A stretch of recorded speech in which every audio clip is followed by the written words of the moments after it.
Ok. El primer bloque de agradecimientos pues a la figura de Gustavo Bueno Martínez. Sin su obra, sin su personalidad, nada de esto sería posible. En ese mismo bloque a Tomás García López. Él tuvo la generosidad de replicar un artículo en donde yo presentaba esta teoría psicológica por ahí del 2014, un texto extensísimo de casi 40 páginas, a partir del cual esta propuesta se modificó sustancialmente, y por supuesto al profesor Gustavo Bueno Sánchez, director de la Fundación, que le mando un saludo. El segundo bloque de agradecimientos a tres personajes sin los cuales esto no sería posible, que es Marino Pérez Álvarez, que es un psicólogo formado en la Escuela del Materialismo Filosófico de Bueno. Yo creo que es el psicólogo con más obra publicada en habla hispana. Detrás de esto que van a escuchar está toda su obra, prácticamente toda su obra, y también una mención a Juan Bautista Fuentes Ortega, otro discípulo de Bueno, que tuvo ciertas diferencias a partir de una polémica después de que se publicó España frente a Europa, y él prácticamente todas sus investigaciones han versado sobre filosofía de la psicología, y al profesor Emilio Ribes Iniesta, también al cual esta teoría le debe mucho. Y bueno, en el tercer bloque a Emanuel, a Axel, a Rodrigo, a los organizadores, muchas gracias por esto. Y bueno, sin más preámbulos, lo que yo les voy a presentar es el resultado de 15 años de investigación, es decir, no es una investigación menor. Parte de esto lo hice durante mi tesis doctoral en la Universidad de Oviedo, y después de graduarme seguí investigando sobre estos temas. Yo espero que me dé el tiempo suficiente para presentar pues, unos pincelazos sobre esto que propongo, pero sí quiero decir que es un trabajo pues, que me ha llevado la vida. Es decir, no es una cosa improvisada, no es una cosa que se haya pensado un año, sino más de una década. Sin duda están involucradas en este trabajo. Entonces, bueno, esperemos salga bien esto. Los objetivos de esta presentación son tres. El primero, esbozar las condiciones mínimas de posibilidad para la producción de una nueva corriente en psicología. La teoría del cierre categorial sí que autoriza en varias de sus partes la producción de nuevas posiciones en psicología. Sirva de ejemplo los conceptos de anamorfosis, inflexión y mapa tecnológico. Ese sería el primer objetivo. El segundo, poner en evidencia que la psicología es una técnica ortopédica de control social de la conducta, cuyo fin es modular la praxis antropológica a escala individual. Y la tercera es mostrar las notas básicas de lo que yo he llamado operacionalismo materialista contextual. Cuando uno tiene una lectura bastante superflua y yo diría ingenua de la psicología, uno supone que la psicología tiene una organización perfecta, simétrica, armónica, que encaja bajo los parámetros de ciencia normal, y lo cierto es que eso no es así. Es decir, la psicología es una de las disciplinas, yo diría, más polémicas en la República de las Ciencias, porque de alguna forma no tiene perfectamente definido su campo de investigación, como sí lo tienen definidas otras ciencias, la matemática, la física, la biología. Tampoco tienen definidas sus metodologías, ¿no? Hay psicólogos que hacen pruebas de igualación a la muestra, otros hacen tomografías por emisión de positrones, otros hacen observación, otros encuestas, otros test psicométricos, otros escalas de Likert, otros pruebas proyectivas, etc. Es decir, que hasta cierto punto es bastante ingenuo suponer que la psicología tiene alguna unidad. Es que no hay ninguna disciplina en el presente que sea tan problemática como la psicología. Y yo sé que las disputas al interior de las ciencias categoriales son interminables, y esas disputas las podemos encontrar en física, química, biología, sociología, pero el caso de la psicología es particular, es muy particular, porque la historia de la psicología se parece más bien a la historia de la moda que a la historia de la ciencia.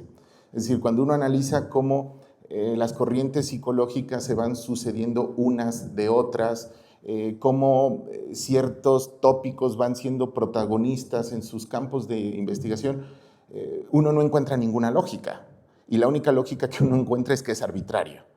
Entonces, digámoslo así, que la psicología es una tierra de nadie que está dispuesta para la conquista de cualquiera. Y en este sentido, dado que la psicología es una tierra en disputa, pues va la apuesta del hispanismo con esta psicología. No quiero decir que sea la única ni que sea la mejor, pero sí por lo menos es una posición psicológica netamente hispanista, que lo que busca es dejar claro que todas las psicologías han servido a intereses imperiales. El mejor ejemplo lo tenemos en el caso de Estados Unidos. Si uno analiza la historia de Estados Unidos, es interesantísimo que a nivel literario, Estados Unidos se desmarca por completo de las tradiciones europeas, es decir, en literatura prima el existencialismo y prima el romanticismo.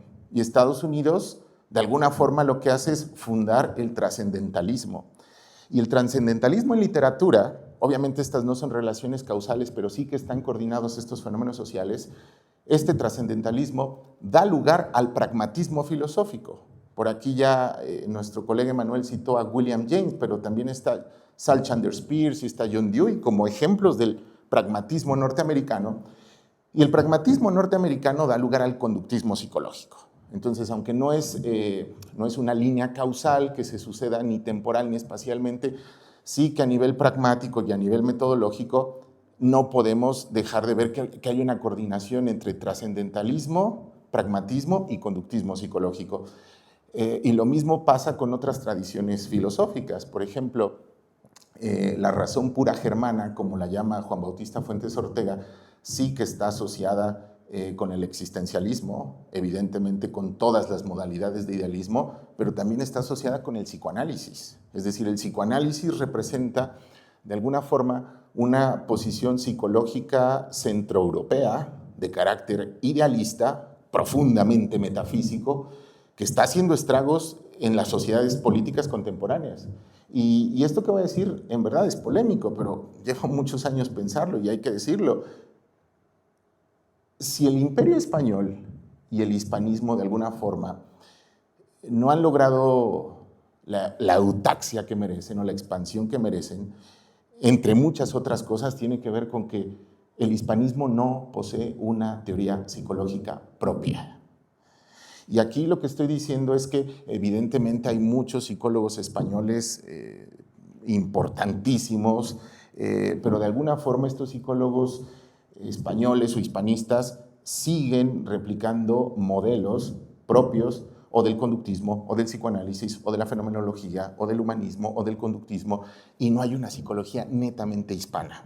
Entonces, la siguiente exposición va a estar dispuesta de muchas citas de Fuentes Ortega, de Gustavo Bueno, sobre todo, pero si hay muchas citas es porque lo que se quiere dejar claro es que estamos, y no porque lo diga yo, estamos frente a un hecho histórico, es decir, que el hispanismo posea una propia teoría psicológica que lo que haga sea psicologizar a sus individuos. Y evidentemente, pues esto va a resultar polémico, porque efectivamente ya hay un montón de escuelas en psicología y van a decir, pues, ¿y qué sentido tiene una más? Bueno, pues sí, tiene sentido y ahorita les voy a demostrar por qué. Entonces, el núcleo de esta teoría que yo quiero presentarles, pues son todas estas corrientes, la mayoría es de Gustavo Bueno, la doctrina de los 3 géneros de materialidad, evidentemente la teoría del cierre categorial, la idea del espacio antropológico, la dialéctica de clases, la dialéctica de imperios, el concepto de teorías soteriológicas e individuo flotante, la teoría de la esfera y el hispanismo, y del profesor, Fuentes Ortega, pues la noción de conductismo fenomenológico. También esta teoría tiene demasiadas influencias de la teoría de la insubordinación fundante de Marcelo Gullo, el conductismo radicalmente humano de Marino Pérez, la teoría de la conducta de Emilio Rives, la teoría de los capitales de Pierre Bourdieu y la psicología del desarrollo de Paul Waltz. Entonces, yo creo que si nosotros analizamos con cuidado estas posiciones en psicología y algunas en sociología y en historia y en filosofía, sí que podemos inaugurar una nueva posición en psicología completamente diferenciable del conductismo, del humanismo, del cognoscitivismo, de la neurofisiología encefálica y de cualquier tipo de modelo de campo psicológico. Y ahorita vamos a ver por qué. Entonces, pensar a la psicología desde el materialismo filosófico nos exige por lo menos 6 cosas. La primera, postular una nueva ontología y reeditar su campo.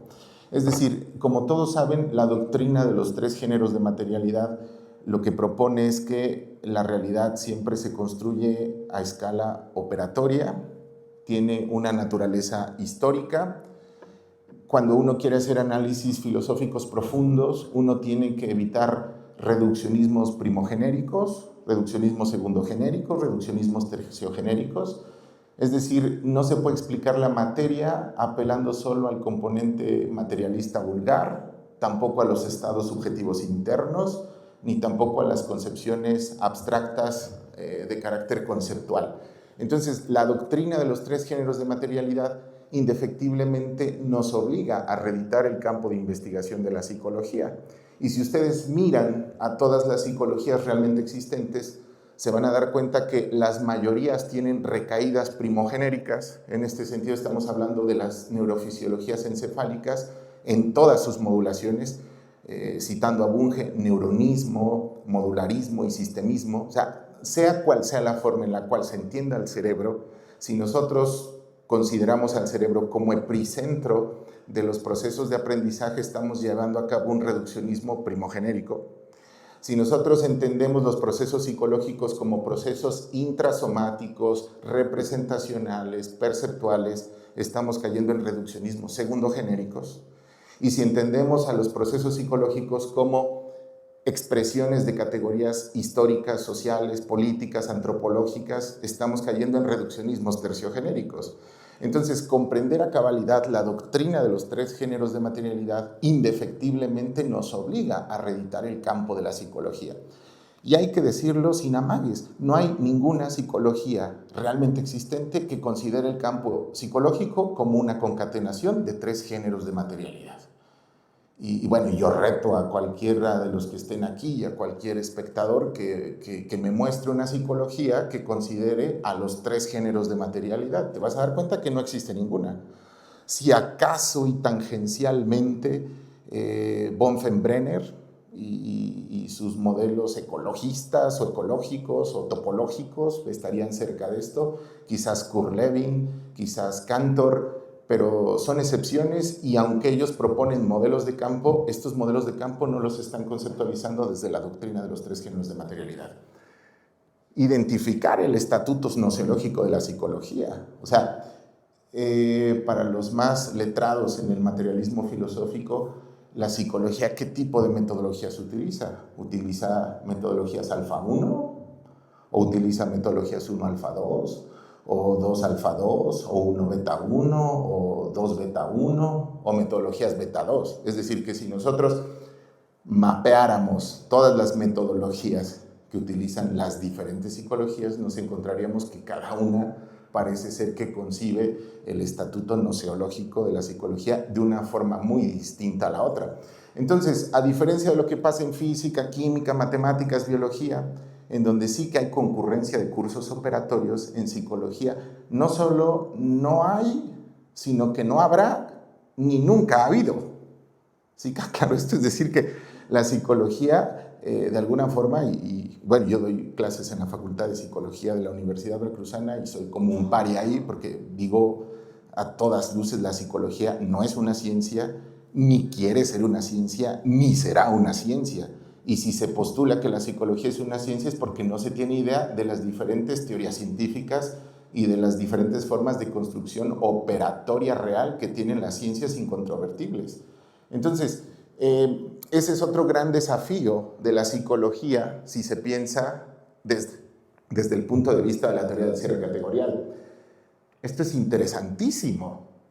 Si se piensa la psicología desde el materialismo filosófico, la consecuencia inmediata es la hispanización. Y ahorita les voy a decir por qué.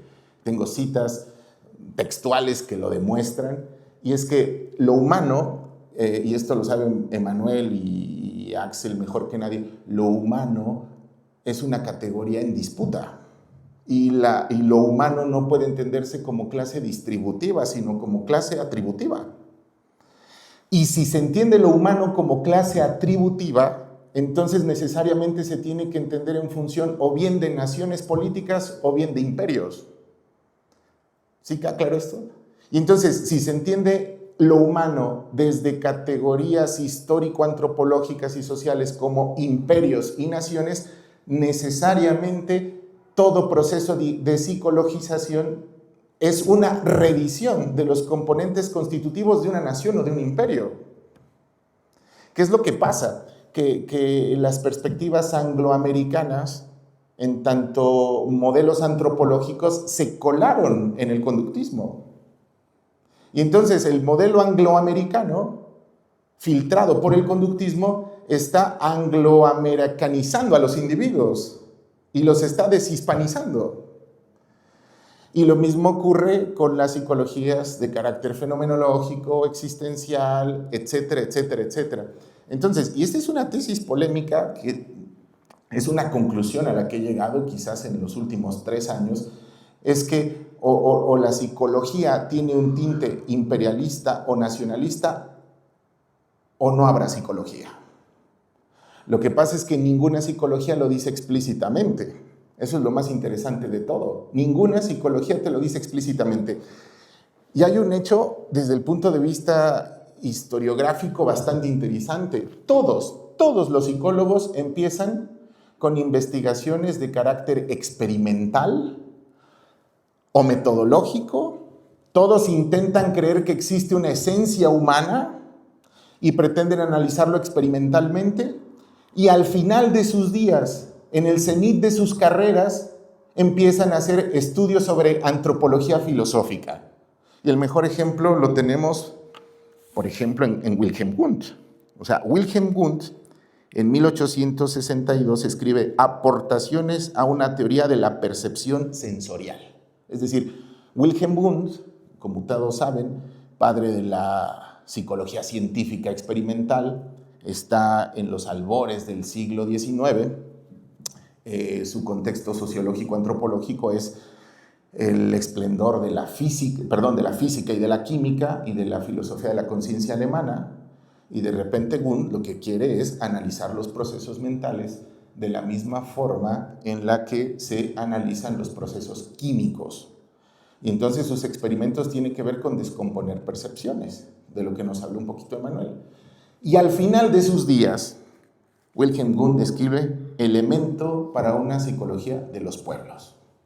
Es decir, que al final termina concluyendo que la percepción de alguna forma es una función de pertenecer a un pueblo, una sociedad política, un imperio. Y lo mismo le pasa a Freud. Freud en 1930 en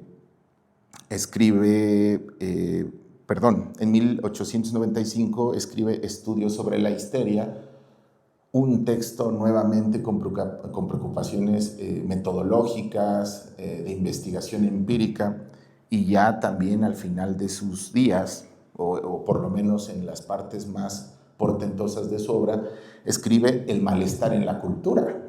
Es decir, que tenemos el mismo fenómeno sociológico. Es decir, ¿por qué en el principio de sus carreras empiezan estudiando individuos, tratando de que esos individuos revelen condiciones universales aplicables a otros individuos, y al final de sus investigaciones psicológicas terminan recurriendo a la cultura como forma única y primaria de la explicación de lo particular en la subjetividad y en la individualidad?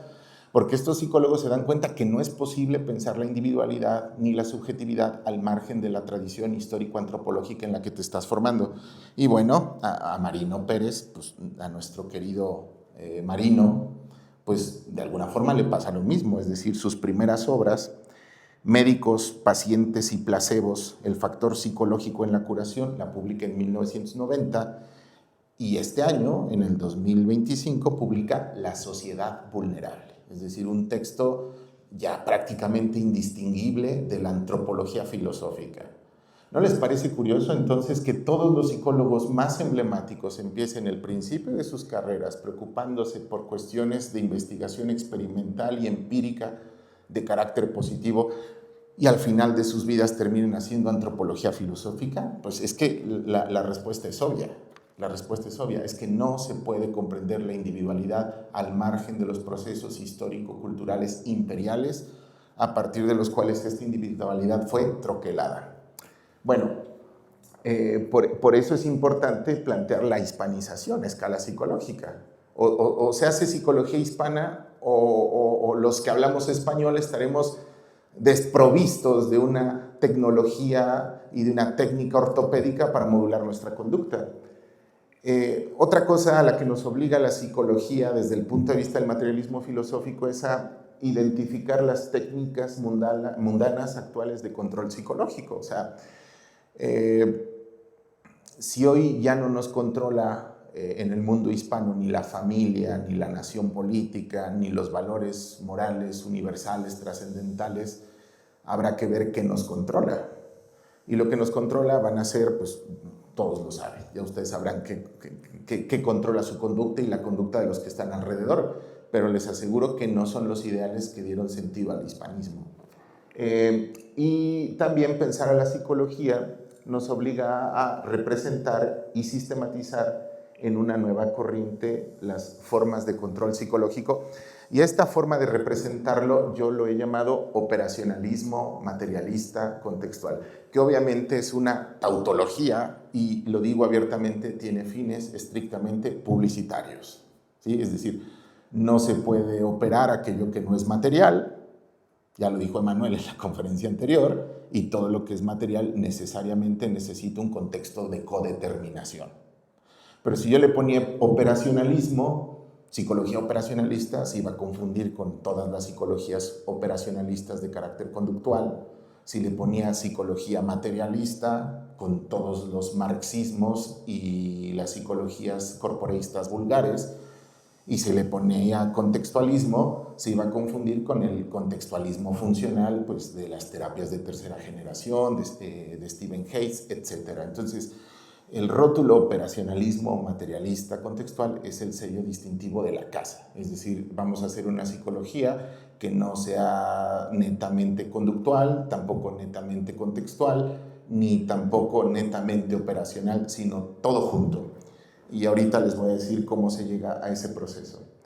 Y bueno, tengo dos citas para que se vea con mayor claridad lo que estoy diciendo.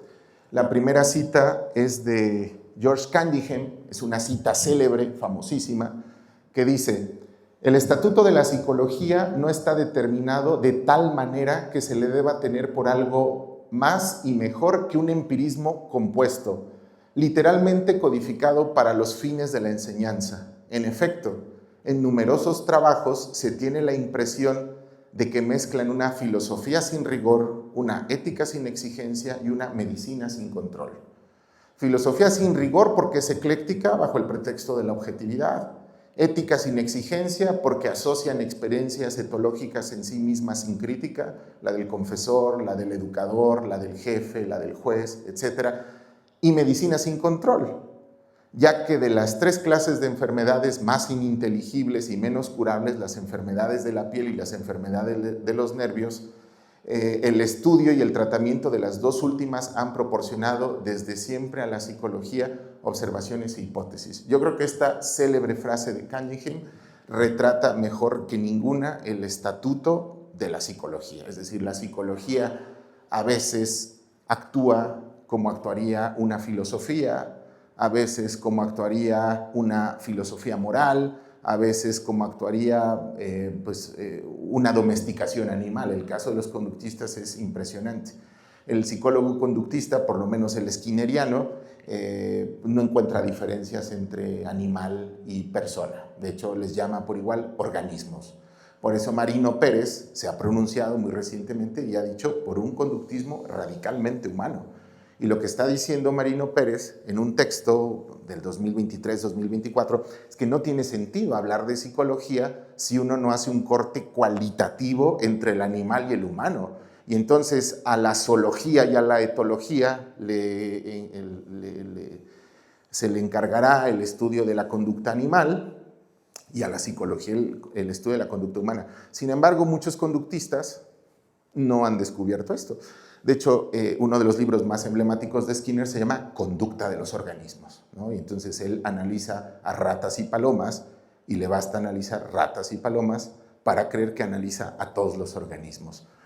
Y otra frase que representa perfecto el estatus de la psicología es la de Mariano Yela, que hasta donde yo recuerdo coincidió con nuestro querido Tomás García en la Complutense, incluso creo que fue su maestro, y dice: la psicología es una ciencia pletórica, frustrante y desunida. ¿Y por qué es pletórica? Porque las investigaciones en psicología versan sobre prácticamente cualquier cosa, existen metodologías casi infinitas de investigar los asuntos psicológicos y los temas tienen que ver desde el amor hasta las adicciones, el deporte, el comercio. Entonces, la psicología es una ciencia pletórica, crece incesantemente, sus publicaciones, sus asociaciones, sus manuales diagnósticos, sus categorías diagnósticas. Es frustrante, dice que es frustrante porque mientras más precisas son las investigaciones psicológicas desde el punto de vista técnico y empírico, más insignificantes son. Y a nosotros, ¿qué nos importa que una rata albina incremente al doble su tasa de respuestas cuando está condicionada con un programa de reforzamiento fijo con azúcar? ¿No? Bueno, está bien, pero... Y hay investigaciones de muchos psicólogos actuales en donde ya incluso se puede prescindir de las ratas y se utilizan programas que modelan el comportamiento de las ratas. Entonces ya la psicología ya está coqueteando con la informática y la inteligencia artificial. Entonces la psicología es frustrante desde este punto de vista. Y es desunida porque nunca hay un consenso. En la psicología jamás vas a encontrar un consenso. Si uno tiene una infección en el estómago y uno va con un gastroenterólogo, es altísimamente probable que todos tengan concurrencia de cursos operatorios, hablando en nuestros términos. Pero si tú vas con un problema psicológico, depende con el psicólogo que tú vayas, es el tipo de cosa que tendrás. Y entonces eso nos pone en una paradoja insoluble si queremos hablar del estatuto nociológico de la psicología. Una psicología en donde depende el tipo de diagnóstico, la teoría, el médico y el paradigma es lo que tengas, no puede ser una ciencia. No puede ser una ciencia. Pues ese es el estatuto de la psicología. Y bueno,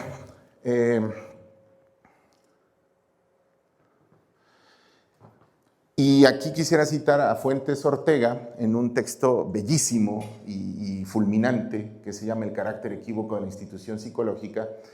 Y dice Fuentes Ortega: lo que la psicología pretende es organizarse metodológicamente como ciencia, acotando como campo específico propio aquello que, sin embargo, en el contexto de la biología funcionaba solo como un determinado estrato o dimensión del conjunto de su campo a saber, el momento conductual de las relaciones adaptativas biofísicas de los organismos con sus medios.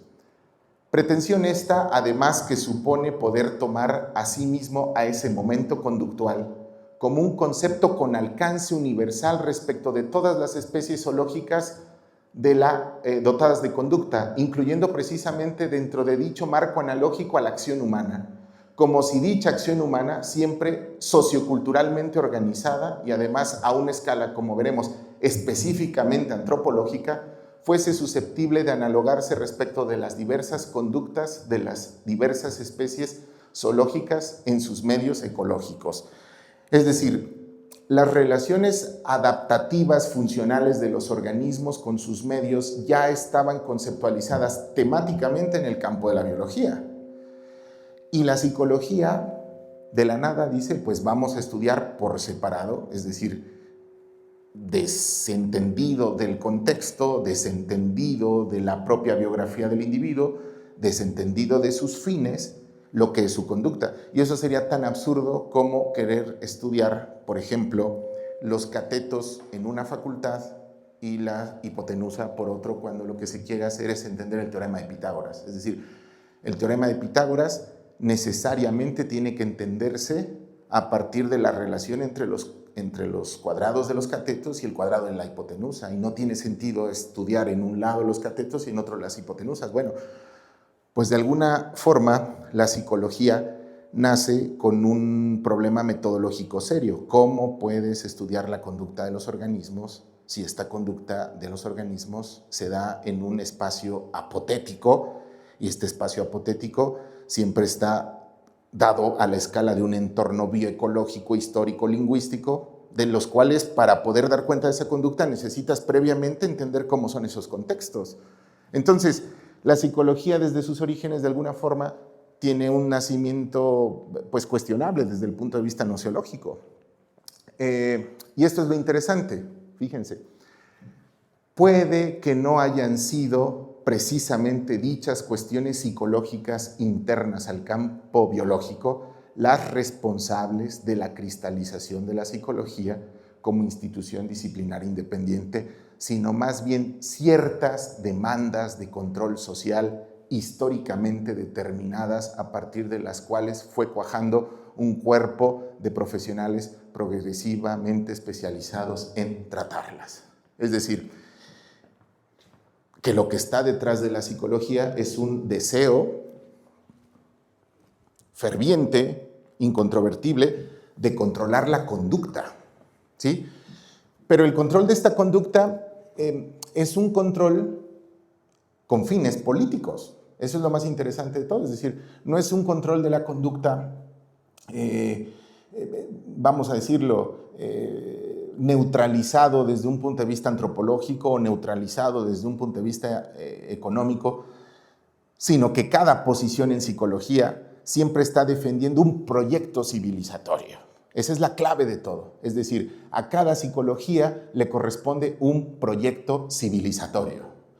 Y perdonen si en algunas partes de la conversación voy a sonar bastante anecdótico, bastante subjetivista, pero creo que es necesario decirlo para que se entienda el punto. Cuando yo empecé a dar clases en la Facultad de Filosofía en la Universidad Veracruzana, y esto es muy trágico, muchos estudiantes se suicidaban. Lo digo en serio, es decir, de la Universidad Veracruzana, la facultad que más suicidios ha tenido por parte de sus estudiantes ha sido la Facultad de Filosofía. Un hecho lamentable.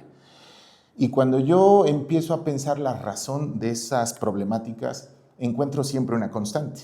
Y la constante es que un chico o una chica, ha habido varios suicidas en esa facultad, que proviene de una zona rural, que fue formado bajo el estricto esquema del catolicismo religioso y civil, que cree en la familia tradicional, que no tiene problemas respecto a sus preferencias sexuales porque estas fueron roles asignados en su sociedad política de partida, en su grupo moral de partida.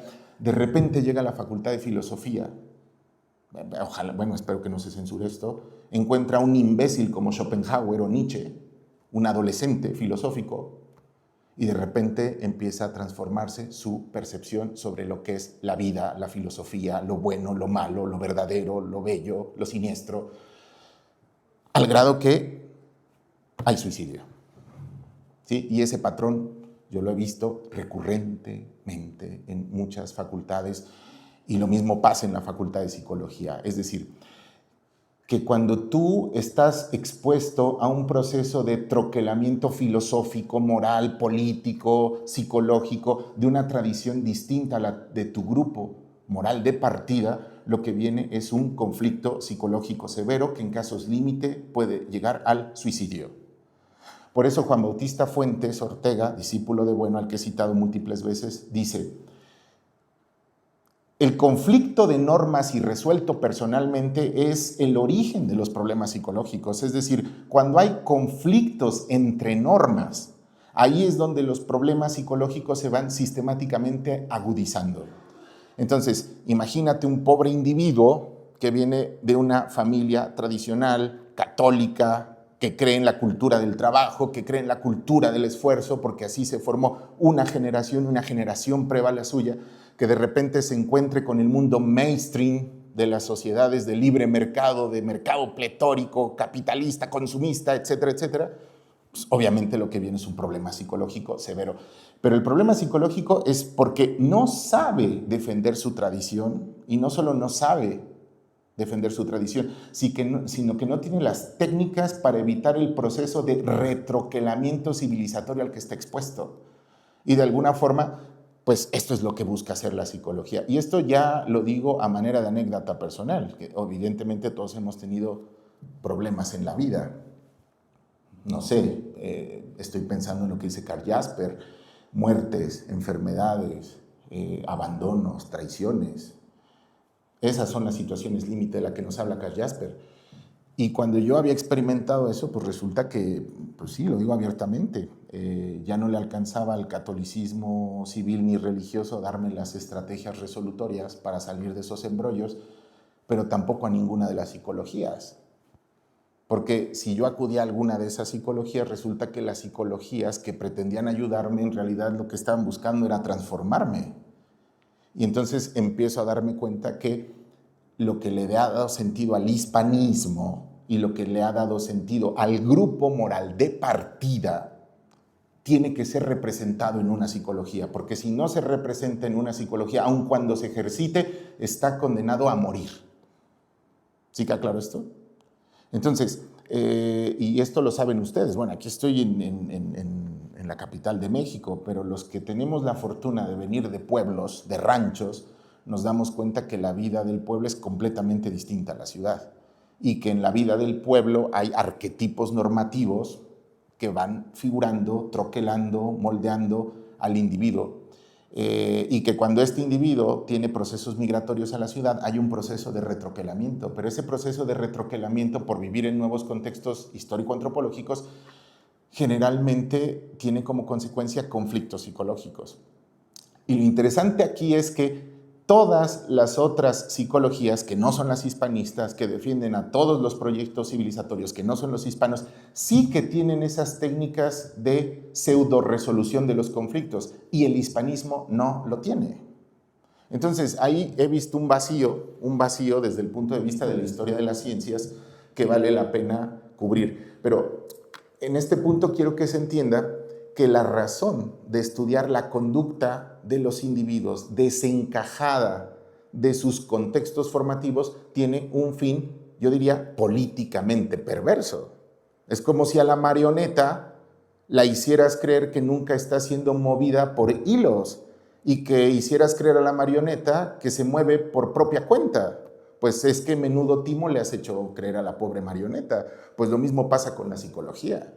Es decir, cuando de repente, desde el punto de vista psicodinámico, el psicoanálisis pone como énfasis el ejercicio del placer, la satisfacción del deseo, como si el ejercicio del placer y el ejercicio del deseo no fueran modelados culturalmente, aprendidos lingüísticamente, expresados económicamente, pues semejante hurto se ha cometido contra esa persona.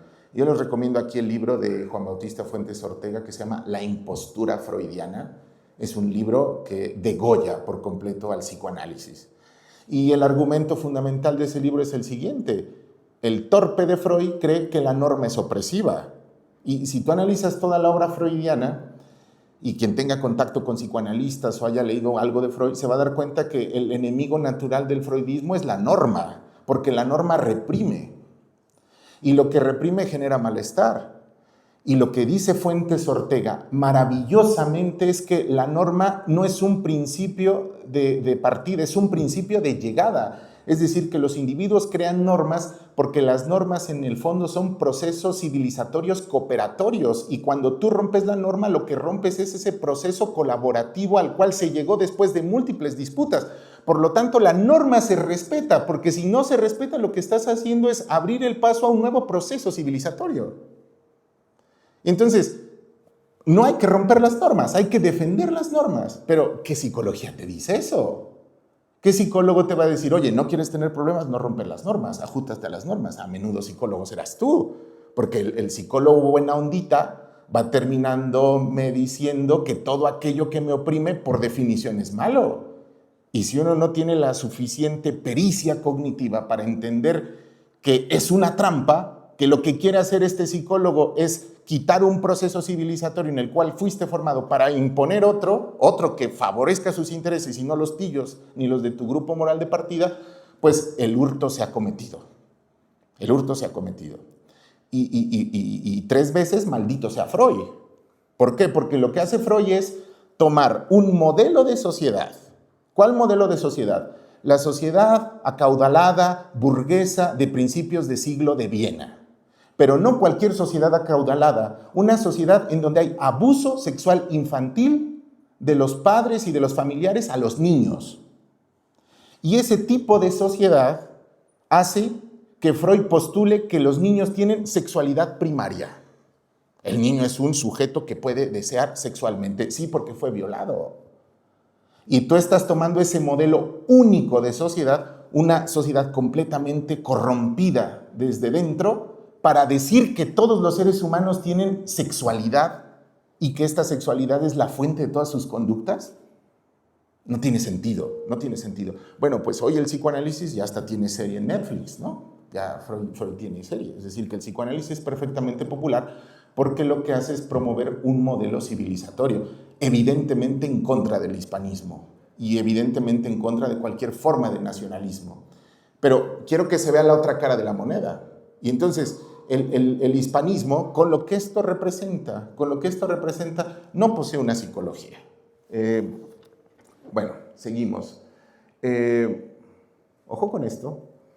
Dice Fuentes Ortega, la clave de lo que pueda ser la realidad humana no la vamos a cifrar tanto en los individuos humanos como si éstos pudieran considerarse como miembros de una clase lógica en cada uno de los cuales estuviese depositada la esencia de lo humano, sino más bien en un tejido entramado de realidades que ni siquiera podrá considerarse en abstracto como el formado por las relaciones sociales entre dichos individuos, sino más bien como el tejido constitutivo de dichas relaciones sociales, pero en cuanto se las considera funcionando ya a una escala muy específica, que es la introducción de objetos de la producción.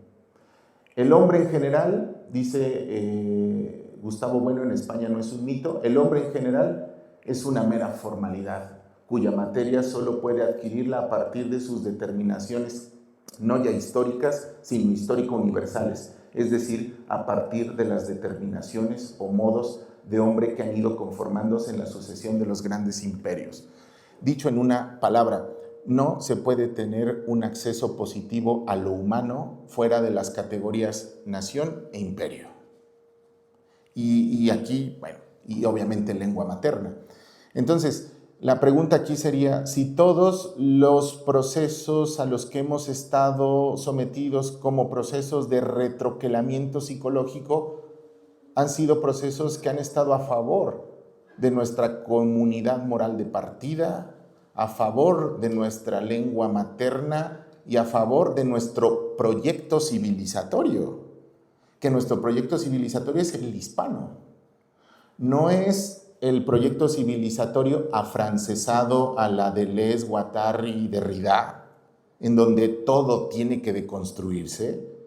Tampoco es el proceso civilizatorio angloamericano en donde todo tiene que ser reducido a relaciones abstracto, homogéneas de intercambio, en donde la eficiencia tecnoeconómica prima por sobre todo, porque ese es el proceso civilizatorio angloamericano. Tampoco podemos estar sometidos al proyecto civilizatorio germanófilo, en donde parece ser que entre más impotente seas, parece ser que más alemán eres, ¿no? Es decir, que la característica de la Alemania es la impotencia y la pérdida de guerras, dice Jesús Maestro en alguno de sus videos. Los alemanes se suicidan 2 veces por siglo, claro, porque son idealistas y porque son románticos, e idealismo y romanticismo son símbolos de impotencia, así que tampoco formamos parte del proceso civilizatorio germanófilo. ¿Y de qué proceso civilizatorio formamos parte? Pregunto. Del hispanismo. ¿Y qué es hispanismo? Es mestizaje. ¿Y qué es hispanismo? Circunnavegación de la tierra.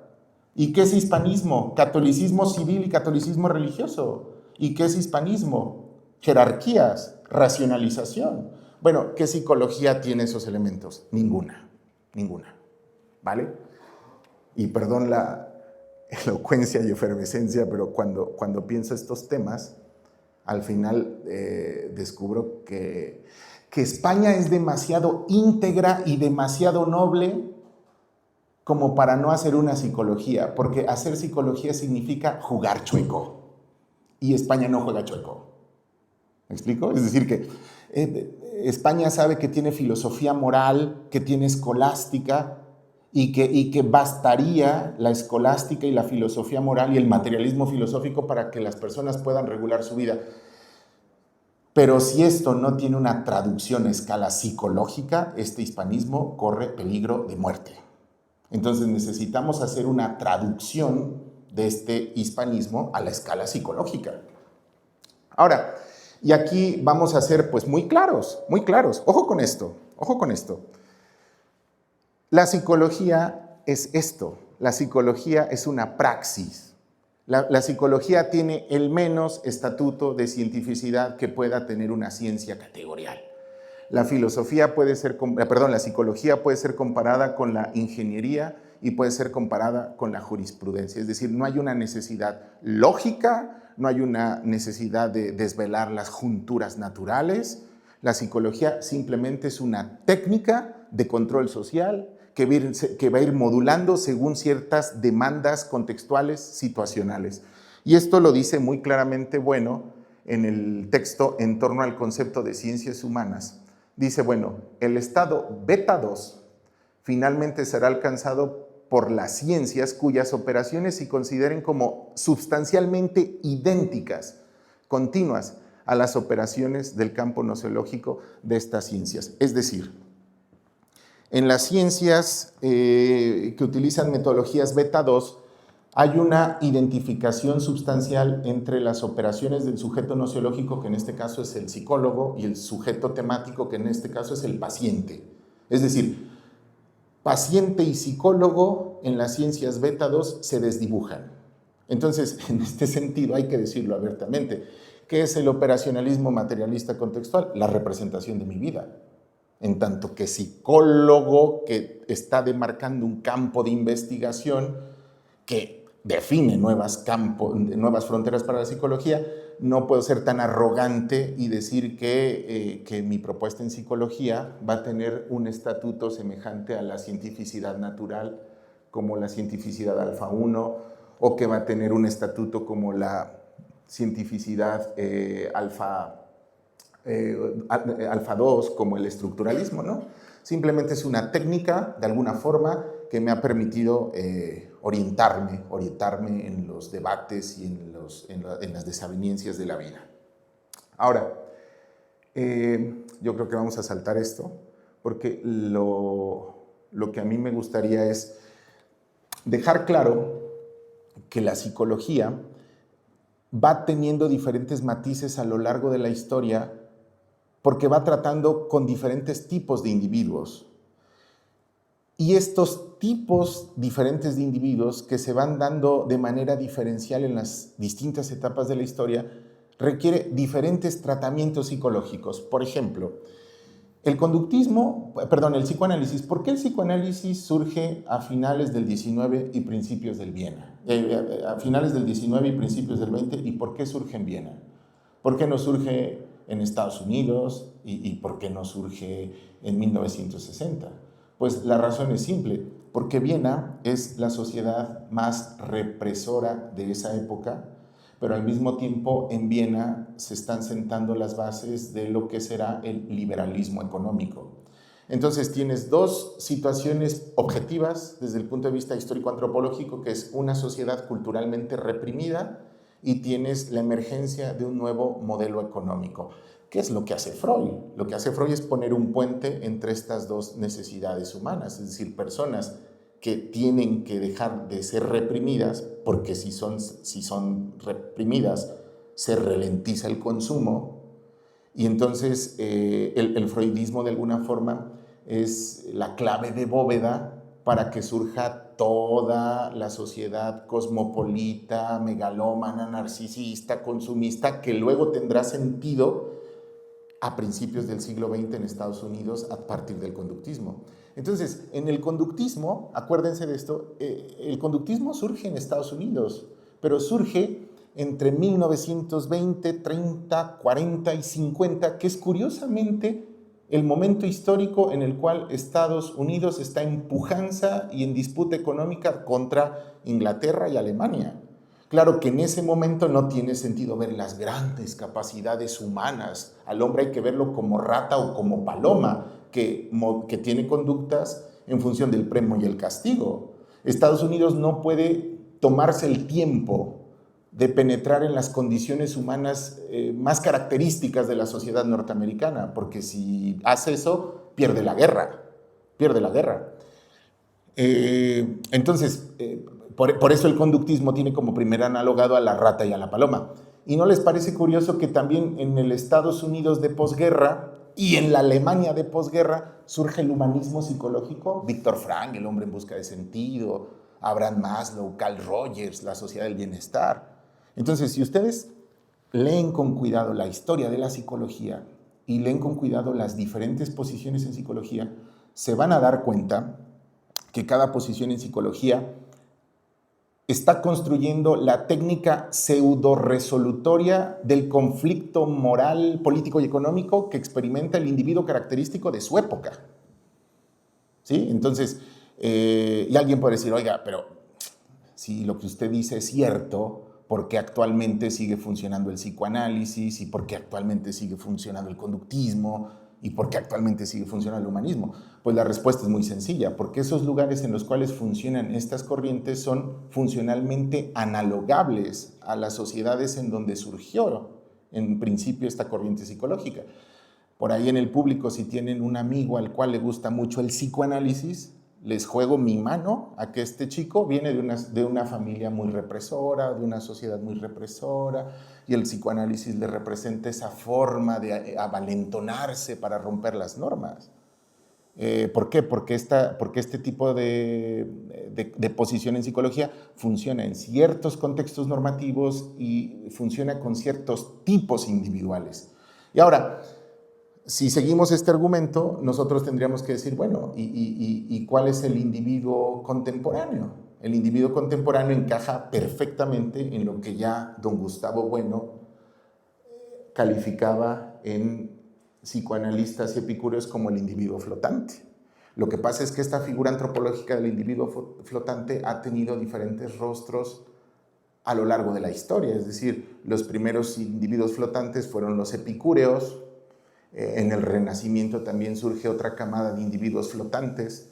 A mí me parece que el Marqués de Sade es un típico individuo flotante. Y hoy también tenemos individuos flotantes contemporáneos. Entonces, ¿cuál es el individuo flotante caracterizado por Gustavo Bueno? Dice Gustavo Bueno, la figura genérica que nos interesa aquí considerar es la figura del individuo flotante, bien conocido y descrito muchas veces por novelistas, sociólogos, etc., utilizando de diversas categorías de análisis. Figura que concebimos precisamente como resultado de la confluencia no ya de una determinada cantidad de personas que sobrepasen la cantidad de contactos interpersonales promedio de las situaciones estimadas normales, sino de la confluencia de los arquetipos diferentes que puedan ir asociados a estos contactos. Hablamos de individuos flotantes como individuos que dejan de estar, aquí está la clave, asentados en la tierra firme de una personalidad ligada de un tejido de arquetipos regularmente interadaptados. El individuo flotante no es, pues, el resultado formal de la aglomeración ni del descenso de nivel de vida. Las dificultades del individuo que busca trabajo no producen normalmente la despersonalización, sino que, por el contrario, pueden construir dentro de ciertos límites un campo favorable para permitir un sentido personal a la vida de ese individuo. Las individualidades flotantes resultarían no precisamente de situaciones de penuria económica, ni tampoco de anarquía política o social, propia de las épocas revolucionarias, sino de situaciones en las cuales desfallece en una proporción significativa la conexión entre los fines de muchos individuos y los planes o programas colectivos, acaso precisamente por ser estos programas excesivamente ambiciosos y lejanos. Es decir, ¿cuál sería la figura contemporánea que encarnaría a la figura antropológica del individuo flotante? Pues el típico individuo contemporáneo que no tiene arquetipos normativos interadaptados, que no puede generar continuidad operatoria y que simplemente es un incesante conducirse por la vida a partir de retractabilidades. Hoy soy hombre, mañana me identifico como género fluido, pasado como mujer, hoy quiero aprender cocina, mañana quiero tocar la guitarra, hoy quiero estudiar economía, mañana física, hoy me caso, mañana me divorcio, hoy quiero ser padre, mañana me desentiendo del hijo. Es decir, ojo con esto, no hay arquetipos normativos interadaptados que permitan la continuidad de operaciones. Ahí surge la figura antropológica del individuo flotante. Y evidentemente esta figura antropológica que está entre fuego cruzado entre arquetipos normativos y que está entre fuego cruzado entre el pasado, el presente y el futuro, es decir, su historia personal no le hace sentido en su presente vital y su presente vital no tiene capacidad de proyectarse hacia el futuro, es decir, no hay continuidad operatoria. No hay continuidad operatoria y hay arquetipos normativos enfrentados. Ahí surge la crisis psicológica. Entonces, mutantis mutandis, ¿cómo eliminamos la crisis psicológica? ¿Y cómo generamos bienestar psicológica? Bueno, cuando haya arquetipos normativos interadaptados y cuando haya continuidad de operaciones. Simple. Y bueno, ya para terminar y escucharlos, que es lo que más me interesa, honestamente, pues yo he, de alguna forma, presentado esto que está ya en un borrador del libro, ya está escrito el libro, son casi 500 páginas, yo creo que se va a publicar el próximo año. Y básicamente la idea del operacionalismo materialista contextual es esto, es la persona siempre está coordenada por una época histórica. Aquí está la época histórica. Toda persona humana tiene un lenguaje nacional, es decir, forma parte de un proyecto civilizatorio. También esta persona pertenece a una sociedad política y también pertenece a una clase social. Vamos a decir que estas serían las precondiciones o los precontextos que posibilitarían el surgimiento de la idea de persona. Es decir, no vas a encontrar ninguna persona que no pertenezca a un proyecto civilizatorio, que no tenga una nación política, que no pertenezca a una clase social y que no esté roturada por el presente histórico en el que se encuentra. Esta persona tiene etapas en su vida: infancia, adolescencia y adultez. Obviamente aquí podemos hacer muchas distinciones, ¿no? Adultez temprana, adultez intermedia, adultez tardía o vejez, infancia primera, preadolescencia. Y este individuo, esta persona, tiene recursos simbólicos, recursos económicos, recursos sociales, recursos cognitivos, recursos biológicos y recursos emocionales. Y aquí sí quiero utilizar el concepto técnico de recurso, es decir, recurso desde el punto de vista en que lo planteo significaría la capacidad de codeterminar géneros de materialidad de manera recurrente, ¿no? Entonces, si tú tienes un recurso cognitivo, quiere decir que vas a estar sistemáticamente posibilitado para llevar a cabo procesos de discriminación, generalización, representación, comunicación. Si tienes recursos sociales, quiere decir que siempre vas a apelar a amigos, familiares para resolver problemas y que esta capacidad de asistencia va a ser recurrente. Entonces, los individuos tenemos recursos, algunos tienen más que otros, algunos tienen más desarrollados unos que otros. Y estos recursos, ojo con esto, estos recursos nos van a permitir tener un estilo de vida que va a estar dado a partir de algo que yo he llamado campos comportamentales. Y los campos comportamentales son el laboral, el ocioso, el mercantil, el escolar, el virtual, el proactivo, el supervivencial y el filial.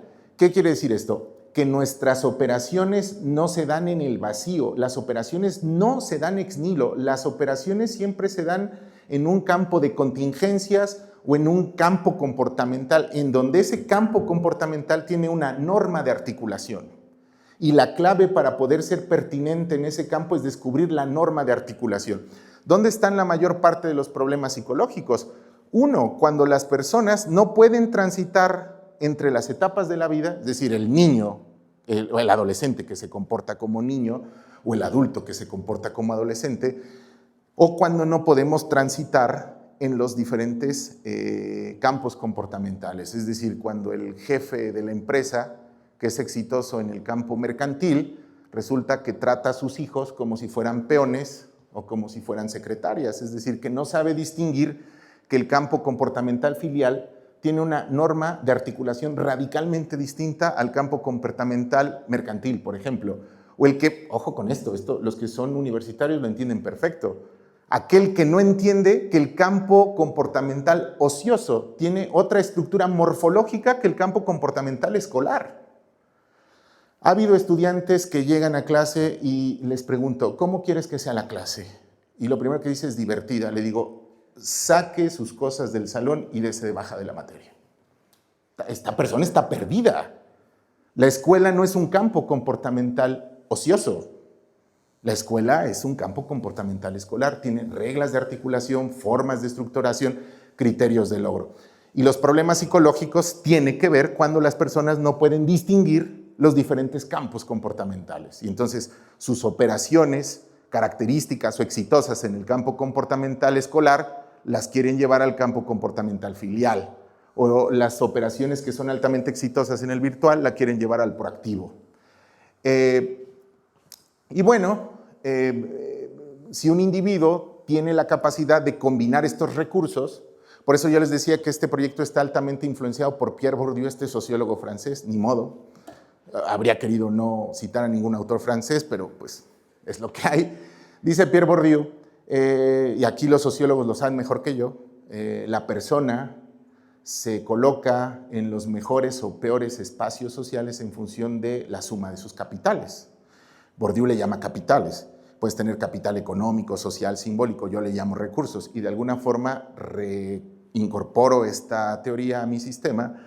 Y lo que digo es, bueno, nosotros tenemos recursos. En función de cómo combinemos estos recursos, es que nosotros vamos a poder transitar entre etapas de la vida y poder transitar entre campos comportamentales. ¿Con qué fin? ¿Con qué fin? Esto es Gustavo Bueno y el sentido de la vida. Con el fin de que al final de nuestros días y durante nuestros días de vida alcancemos diferentes formas de religación, ¿sí? Es decir, que aquí recuperamos el principio del humanismo de Víctor Frank, de la vida tiene sentido aún en las peores condiciones, pero la hispanizamos y nosotros pensamos que sí, efectivamente la vida tiene sentido si nosotros conseguimos o bien una religación cultural, o bien una religación personal, o una religación cósmica, o una religación religiosa. Es decir, lo único que le da sentido a la vida es alcanzar una determinada forma de religación. Habrá quienes puedan alcanzar muchas religaciones, habrá otros que solo podamos alcanzar la religación personal, pero de alguna forma las ideaciones suicidas y las personas que deciden quitarse la vida son personas que han obturado el futuro, es decir, que ya han de principio evitado cualquier forma de religación hacia el futuro. Y bueno, así como todas las teorías psicológicas tienen teorías del desarrollo sexual, teorías del desarrollo cognitivo, teorías del desarrollo moral, pues mi teoría psicológica tiene una teoría del desarrollo operatorio. ¿Y cuáles son mis fases? Pues esta, primero, fase de supervivencia, fase de adaptación, fase de dominio, fase de maximización y fase de trascendencia. Es decir, cuando uno recién se inserta a una etapa de la vida, llámese infancia, llámese adolescencia, llámese adultez, y cuando uno se inserta en un campo comportamental, lo primero que tienes que hacer es sobrevivir a esa etapa o a ese campo. Si te adaptas y lo logras, sobrevivir a ese campo, y después tienes que adaptarte. Y si te adaptas a ese campo, lo dominas. Y si dominas, lo maximizas. Y si lo maximizas, logras la trascendencia. Obviamente, trascendencia, está de más decirlo aquí, no en sentido metafísico, romántico, sino en el sentido materialista, en su sentido más radical. Y bueno, lamento si no fui lo suficientemente claro. La verdad es que me da vueltas la cabeza por no dormir, pero los escucho, me gustaría escucharlos. Si hay alguna opinión o comentario, estoy a la orden.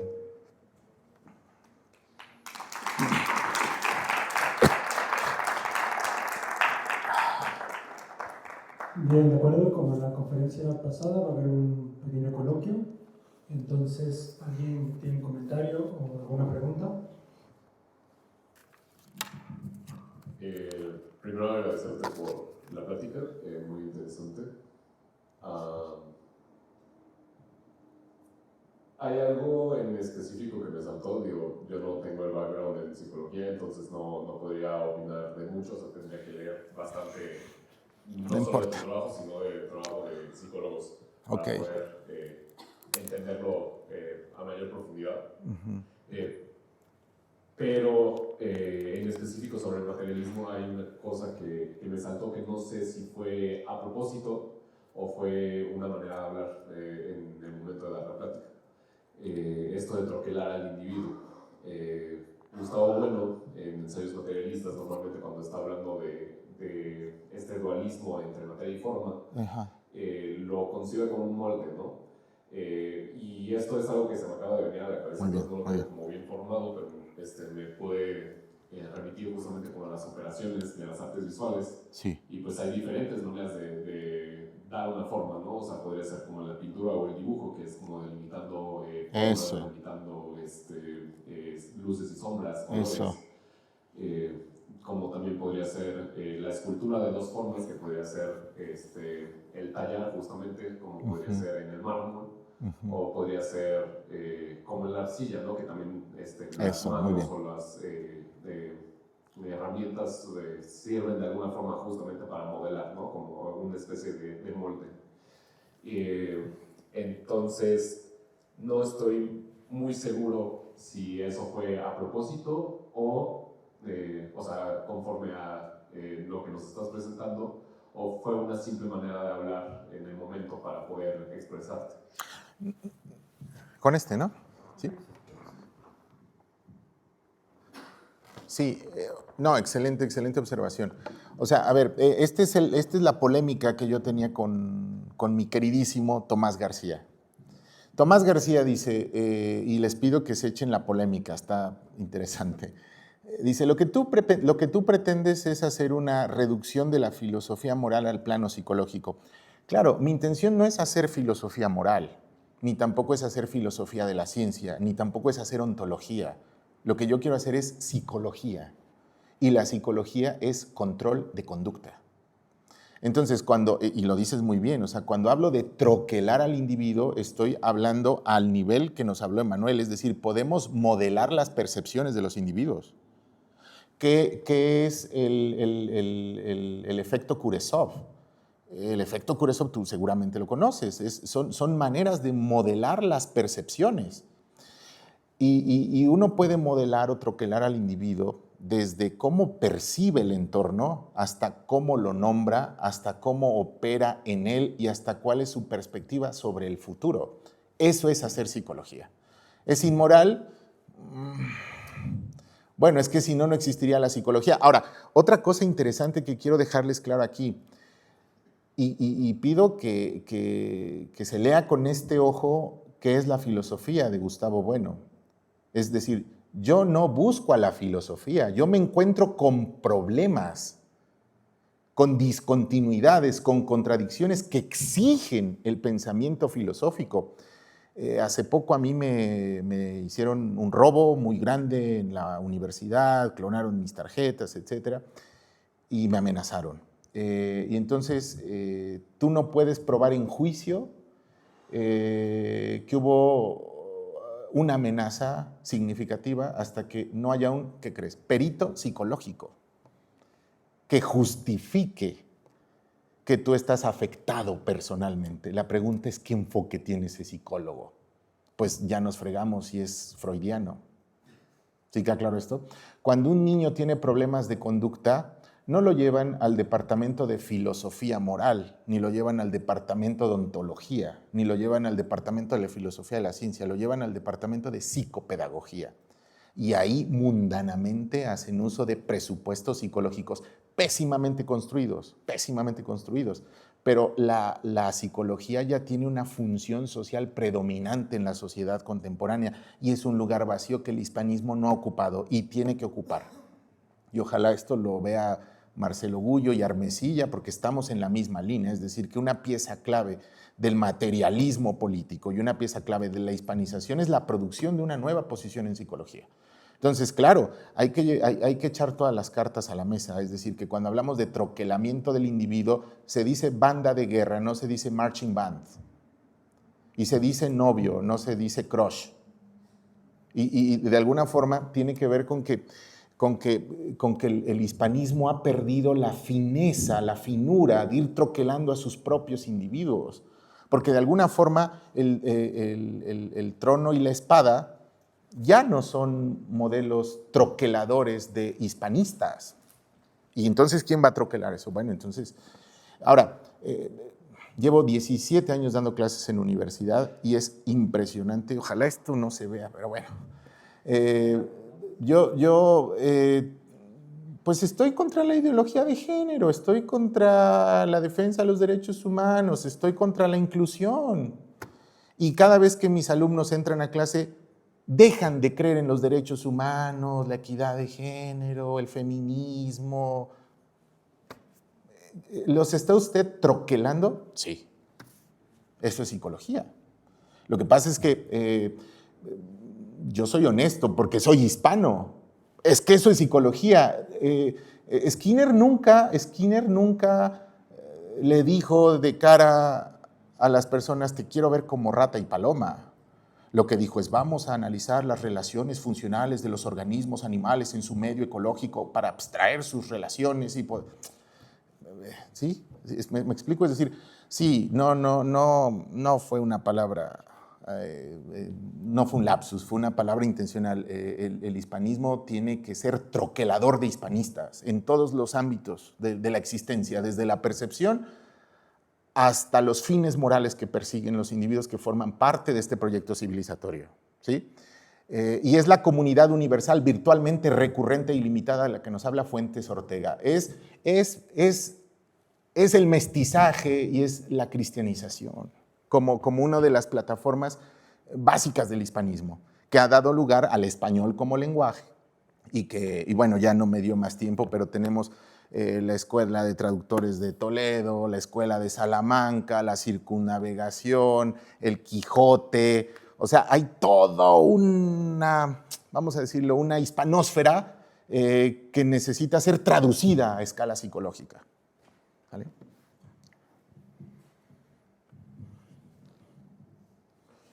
Buenos días. Primero, felicitarle. Yo no lo había escuchado y veo con mucha atención el poder leer su libro. Ya el hecho de que hable de imperio y de circunnavegación, ya ahí uno detecta la amplitud de su planteamiento. Muchas gracias. A mí me resulta particularmente útil el ejército de psicólogos que hay en México.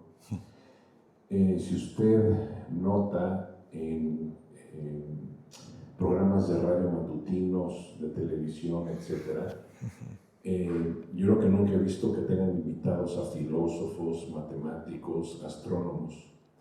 Lo que sí es muy común es que tengan a psicólogos.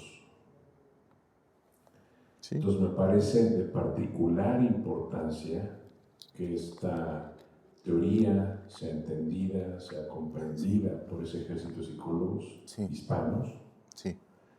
Y ellos tienen foro, y creo que no deberíamos subestimar esa potencia de difundir este tipo de teorías. Muchas gracias.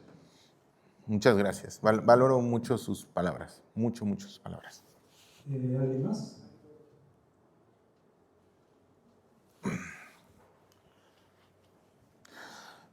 Muchas de las ideas que se trataron aquí ya están publicadas en el Basilisco, en el Catoblepas. Si ustedes ponen mi nombre, José Arturo Herrera Melo, les van a aparecer como muchos artículos sobre esto. Entonces ya hay material escrito en donde se puede profundizar sobre esto. Sí. Bueno, ya teniendo en consideración lo que viene exponiendo acerca del proyecto civilizatorio que puede subyacer a diferentes propuestas psicológicas, yo quisiera hacerle una pregunta un poco específica y un poco egoísta de mi parte. trayendo contexto de que yo vengo de la FES Iztacal, ya se deberá de dar una idea. Sí, por dónde irá. ya sé de dónde hablas. Sí, sí.